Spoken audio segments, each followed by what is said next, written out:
ಆತ್ಮಕ್ಕೆ ಶಾಂತಿ ಸಿಗಲಿ ಅಂತ ಕೋರಿದ್ದೀನಿ. ಅವರಿಬ್ಬರು ಮಕ್ಕಳು ಹೊರಲಕೊಂಡೆ ಶಾಲೆಯಲ್ಲಿ ಓದ್ತಿದ್ದಾರೆ ಆಲ್ರೆಡಿ. ಸೊ ಅವ್ರನ್ನ ಮತ್ತೆ ಆ ಶಾಲೆಗೆ ಅವ್ರಿಗೇನು ಬೇಕೋ ಅನುಕೂಲ ಮಾಡಿಸ್ತೀವಿ. ಅವ್ರು ನನ್ನ ಕೈಲಾಗಿದ್ದು ಆರ್ಥಿಕ ಸಹಾಯ ಮಾಡಿದ್ರು. ನೆಕ್ಸ್ಟು ಒಂದು 3 ಜನ ಮಕ್ಕಳು ಅವ್ರ ತಂದೆ ತೀರ್ಕೊಂಡಿದ್ದು, 3 ಜನ ಹೆಣ್ಮಕ್ಳು, ಅವ್ರ ತಾಯಿ ಪಾಪ 3 ಜನ ಹೆಣ್ಮಕ್ಳು ಸಾಕೋದು ಕಷ್ಟ ಆಗುತ್ತೆ.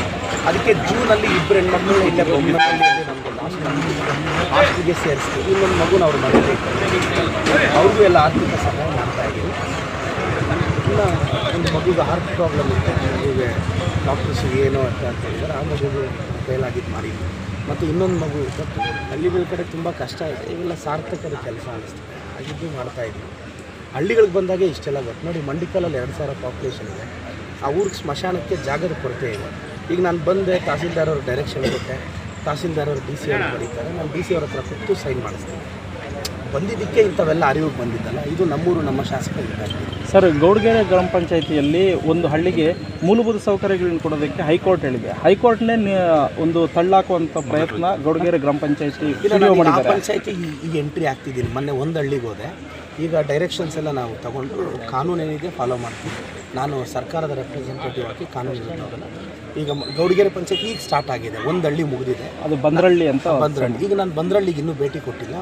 ಕೊಟ್ಟಾಗ ಮೊದಲು ಆ ಕೆಲಸ ಪ್ರಾರಂಭಿಸ್ತೀನಿ. ಸಚಿವ ಹೆಬ್ಬಾಳ್ಕರ್ ಅವರಿಗೆ ಆಕ್ಸಿಡೆಂಟ್ ಆಗಿತ್ತು. ಭಾಳ ನಾನು ಅಕ್ಕನ ಹೊತ್ತು ಬೆಳಗ್ಗೆನೇ ಮೃಣಾಲ್ ಅವ್ರನ್ನ ಮಾತಾಡಿ ಆರೋಗ್ಯ ವಿಚಾರಿಸಿದ್ವಿ.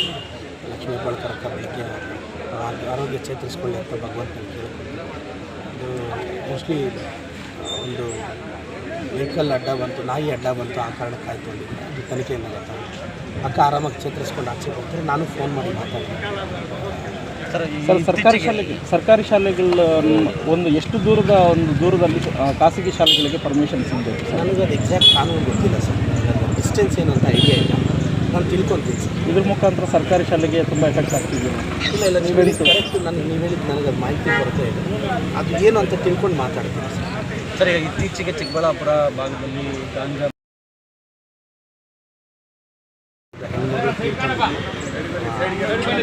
ಆತ್ಮಕ್ಕೆ ಶಾಂತಿ ಸಿಗಲಿ ಅಂತ ಕೋರಿದ್ದೀನಿ. ಅವರಿಬ್ಬರು ಮಕ್ಕಳು ಹೊರಲಕೊಂಡೆ ಶಾಲೆಯಲ್ಲಿ ಓದ್ತಿದ್ದಾರೆ ಆಲ್ರೆಡಿ.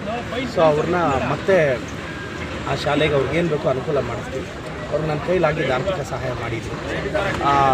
ನೆಕ್ಸ್ಟು ಒಂದು 3 ಜನ ಮಕ್ಕಳು ಅವ್ರ ತಂದೆ ತೀರ್ಕೊಂಡಿದ್ದು, 3 ಜನ ಹೆಣ್ಮಕ್ಳು, ಅವ್ರ ತಾಯಿ ಪಾಪ 3 ಜನ ಹೆಣ್ಮಕ್ಳು ಸಾಕೋದು ಕಷ್ಟ ಆಗುತ್ತೆ. ಅದಕ್ಕೆ ಜೂನಲ್ಲಿ 2 ಹೆಣ್ಮಕ್ಳು ಇಲ್ಲೇ ಬೊಮ್ಮನಲ್ಲಿ ನಮಗೆ ಹಾಸ್ಟೆಲ್ಗೆ ಸೇರಿಸ್ತೀವಿ. ಇನ್ನೊಂದು ಮಗುನ ಅವ್ರ ಮನೆಯಲ್ಲಿ ಅವ್ರಿಗೂ ಎಲ್ಲ ಆರ್ಥಿಕ ಸಹಾಯ ಮಾಡ್ತಾಯಿದ್ದೀವಿ. ಇನ್ನು ಒಂದು ಮಗುಗೆ ಹಾರ್ಟ್ ಪ್ರಾಬ್ಲಮ್ ಇತ್ತು, ಮಗುಗೆ ಡಾಕ್ಟರ್ಸ್ ಏನೋ ಅಂತ ಹೇಳಿದ್ದಾರೆ. ಆ ಮಗುಗೆ ಕೈಲಾಗಿದ್ದು ಮಾಡಿದ್ವಿ. ಮತ್ತು ಇನ್ನೊಂದು ಮಗು ಇತ್ತು, ಹಳ್ಳಿಗಳ ಕಡೆ ತುಂಬ ಕಷ್ಟ ಇದೆ. ಇವೆಲ್ಲ ಸಾರ್ಥಕದ ಕೆಲಸ ಅನ್ನಿಸ್ತದೆ, ಆಗಿದ್ದು ಮಾಡ್ತಾಯಿದ್ವಿ. ಹಳ್ಳಿಗಳಿಗೆ ಬಂದಾಗೆ ಇಷ್ಟೆಲ್ಲ ಗೊತ್ತು ನೋಡಿ. ಮಂಡಿಕಲಲ್ಲಿ 2000 ಪಾಪ್ಯುಲೇಷನ್ ಇದೆ. ಆ ಊರಿಗೆ ಸ್ಮಶಾನಕ್ಕೆ ಜಾಗದ ಕೊರತೆ ಇದೆ. ಈಗ ನಾನು ಬಂದೆ,